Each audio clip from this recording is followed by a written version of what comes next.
Hello and welcome to another jungle video, and in this one we are going to be once again looking at the ultimate ganking guide. It's been about a year and a half since I did my last major ganking video and about 3 years since I did one just like this. And yes, while farming and camp sequencing is all the rage and I talk about it a lot, and while doing that and securing objectives is a fun pastime, impacting the map and ganking, as well as stopping the enemy jungler from ganking, is still the core point of our existence. As such, I will outline things you need to look for in every single gank that you do. We will look at angle of approaches, different ways to gank each and every lane, and then we will break down some high-level examples so that you can see how the basics actually affect even the best at the game. So as always, if you enjoyed the video, please consider leaving a like and of course subscribing for all the jungle videos coming very soon. And now without hesitation, let's begin. So at the core of a ganking is very simple, and it doesn't need to be just the jungler that does it. When a mid laner roams, when a support player roams, when once in a blue moon a top laner actually roams, these are all forms of ganking. Moving into a lane with the intent of chunking and destroying the enemy laner such that we can achieve a lead elsewhere on the map, whether it's denying CS, shoving towers, securing objectives, or what have you. However, there's always much more nuance involved in jungle execution. Now, once in the loading screen, you often see high elo players, challenger players, pro players assessing which lanes they think they might want to gank. This is largely based on crowd control, lane mobility, and lane volatility. For example, if you have a laner on your team that really starts to snowball heavily after one kill, then ganking for that lane early can ensure success. Well, unless they throw it. But think about those bottom lane supports that have hard engages: Leona, Thresh, Nautilus, Blitzcrank. These are really great lanes to gank for. Except of course if they're on the other side, ganking for a Thresh can be very difficult because if he escapes and he has Lantern up, then the laner is most likely going to escape as well. Last year I did a very heavy ganking guide about this sort of anatomy of a gank and how to approach it, so that'll basically deal with this kind of aspect in depth, so I'll leave that below for you as well, sort of an offshoot to this video. But you must think about which champions have dashes, silences, maybe a pixie type thing from Lulu, and consider how you would go about layering that CC together. It's much harder to gank lanes with minimal crowd control or high mobility and disengage. For example, an Ezreal Janna lane is very hard to gank for and very hard to gank against, especially if you have no CC and perhaps minimal mobility. In these situations, patience is very much required on the jungler's part. You have to use a variety of approach angles, which we'll talk about in a second, and you can see from these highlights that having that damage spike, plus spells, burning some of the spells, and then repeat ganking to get the kills is essentially what you have to do. Nonetheless, in Champion Select, in loading screen, you can see what spells and what CC are on both teams and then decide which lanes are best to gank. In our example at the end of the video, I will show you exactly how pros and high elo players can approach this. Now, before we get into the angle of approach and what pathing we must use to get into the ganks, we have to consider a lane state, the resources, HP, mana, summoner spells, dashes, and so on. And therefore, I feel it's very important to define that a successful gank isn't just gaining kills, but also chunking them, burning summoner spells, forcing long cooldowns, and also doing these things at bad back timing for the enemy laners. Imagine that a bottom lane just returns after one kill, or maybe even they died, and now all of a sudden there's a jungler, you chunk them, they have no gold, and if they reset, they will lose a ton of experience and gold. This is why the Rengar, Twitch, Evelynn kind of cheese between the towers really works well on bottom laners or even top laners.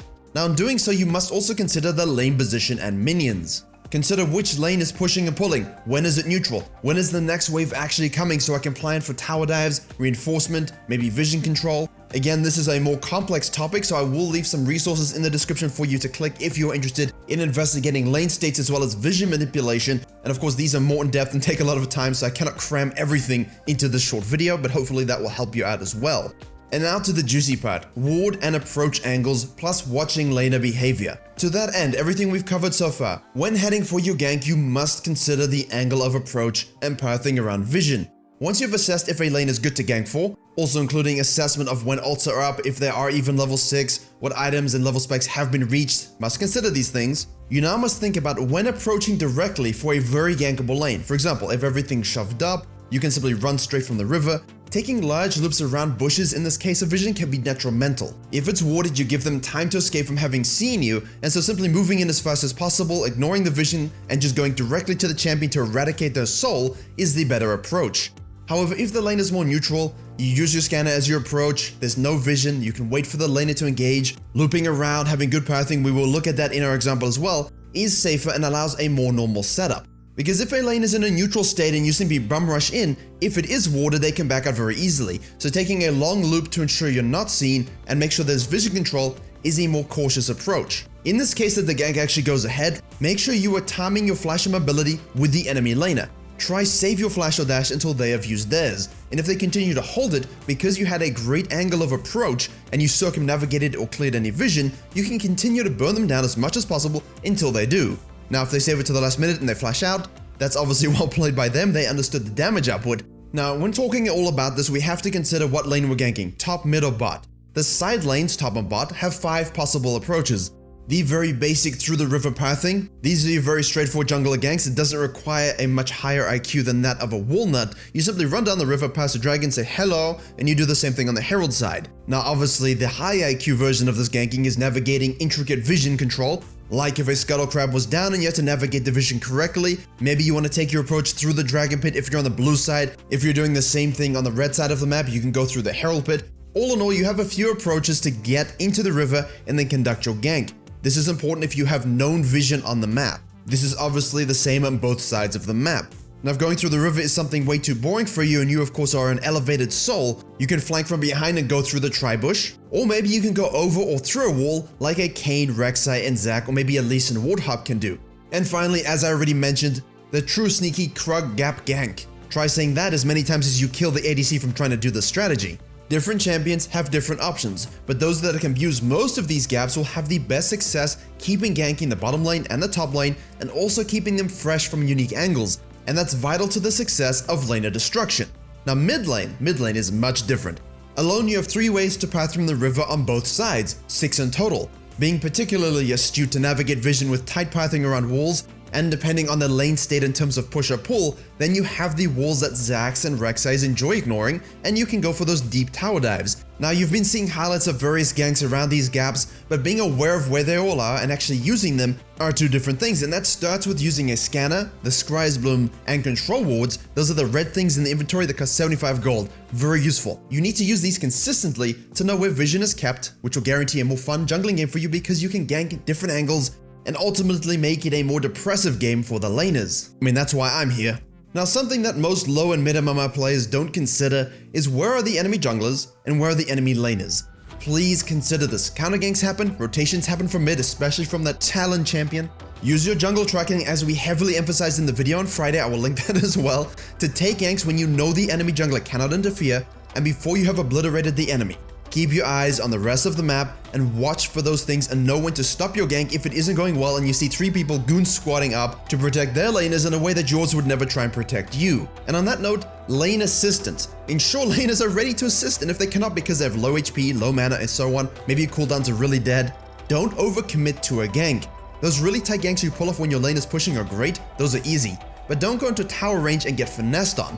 Know how far to push, know how far not to push. Sometimes your lane knows the damage output and you pull out too soon, so read and react to the situation so both you and the laner can enjoy yourselves fully. Life pro tips in the form of a ganking metaphor. Now level and item leads are important, I mentioned this, and despite everything I've said, a gank might even be a horrific idea. Renekton is level 10, you're level 7, your top laner has shown himself to be the person that struggles with their times tables, you probably don't want to be ganking that even if the lane is in the perfect condition to do so, and everything in the universe wants you to go for it. And sometimes you just have to tell the universe, no, I'm not going to do this. You only want to abuse that kind of lane if you have a mid and support assisting you, and perhaps the laner who's far ahead has no ult, no flash, maybe some HP is chunked and you're maybe a fed 5-0 jungler. But if your top laner is really that far behind, or your bottom lane is really that far behind, you have to think about spending your resources somewhere else than relying so heavily on this losing lane. Ganks can multiply lane, but anything times 0 is 0. So try and explain that to your top laner using small, simple words, and that you would prefer to gank the mid lane. Because obviously, you know, if mid laner that's fed with you can roam and actually maybe do something about the top lane. Now finally, we must ensure communication and pressure are always adhered to. Ensure to ping 3 times minimum when you're approaching the lane. Repeat ganking is so strong for you and your laners in terms of translating these leads to the map that I'm just shocked by how many times someone has a gank, gets sums and chunks the enemy, and then never returns thinking it was a bad gank. However, if they'd communicated by pinging that they were actually approaching, they might have actually gotten that kill in the first place. But if you don't, that's great, it's okay. If you burn sums and chunk and make them go back to base, it sets up a follow-up approach using one of the many different ganking angles we just showed on screen. And just before we get into our 2 very important examples to show you all these principles applied, remember there are such things as counter ganks, spam ganking, repeat ganking, drive-by ganking, which is just simply chunks and burning spells and so on, and then cleanup ganks. Think Warwick, chase downs, one-shots, Evelynns love these things. All of these are very important to keep in your repertoire and use when necessary. And now with that, let's look at this Rek'Sai high elo example that simply has all these principles already in the first 3 to 4 minutes, and basically she's fed and the game is done. Now usually you would say, well, Rek'Sai should start on the red side, do 3 camps, maybe look to gank the mid lane. You could do red, blue, and Gromp and then look to gank the bottom lane. In this case, you see, right, I have a Thresh. This is obviously very good. However, there's a Nautilus and a Kalista. That can mean early ganks before Thresh's level 3 can be a bit too volatile, so we might want to wait a little bit on that. Mid lane, Syndra has range, she should be able to shove, and Zoe of course can just bubble you, so I mean that's not fun either. However, in the top lane we have a Renekton versus GP. Now GP is obviously definitely going to outscale the Croc. And while GP is kind of like a pseudo-ranged champion, isn't really ranged, but the Renekton will really thrive from having a lead so he can all in and handle himself. At the same time, Renekton has CC, Gangplank does not and should be able to shove. Renekton can easily make it so, which means the lane state will be great for a level 3 gank. The GP does have his sweet oranges that seem to get him out of whatever situation, but when you have double CC on Renekton and Rek'Sai, he can only use it once, which means if you chain it together properly, he will have to flash out. Now in this case you have to assume, is it warded? Yes, Renekton is pushed in, yes, GP's in a great position. If it is warded and you take your time to scan, to walk on a long loop, to clear it, the Gangplank will most likely get out. So for these early ganks, you simply want to have a very direct approach, go all in, use your flash, chain your CC together, and then you should be able to burst them down.